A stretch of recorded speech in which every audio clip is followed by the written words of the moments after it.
here's a big one. So we took a group of early adopters of this. It was 6 large companies, and what it equated to was 110,000 checks that we ran. All right, so 6 big companies doing a bunch of screening, and we took a time frame of 10 months prior to implementing ID and identity verification. Right, so we looked at what were all of the results of the background screening during that 10-month time with identity, and then we mirrored that on the other side and did 10 months of results after identity had been verified, and we looked at what's called the hit rate, right? So you're running criminal record checks.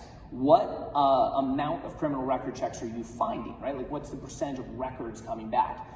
And there was a 45% increase on average, on weighted average, 45% more criminal records that came back after identity.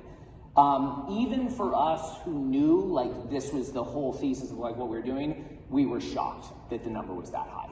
Absolutely floored that the number was that high. Meg, you want to talk a little bit about like, I think it's so staggering. People might say like, well, how is that even possible? You want to talk a little bit about that?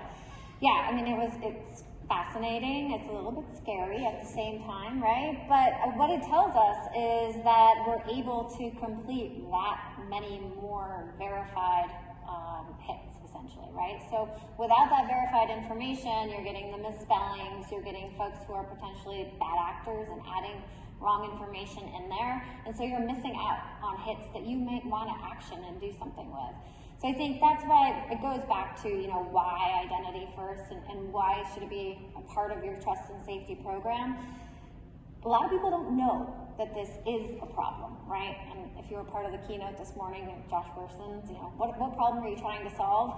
What we're trying to do is just raise awareness that a lot of people are not even aware that this is actually a problem that's out there, because the misconception that identity is truly part of background checks today isn't true.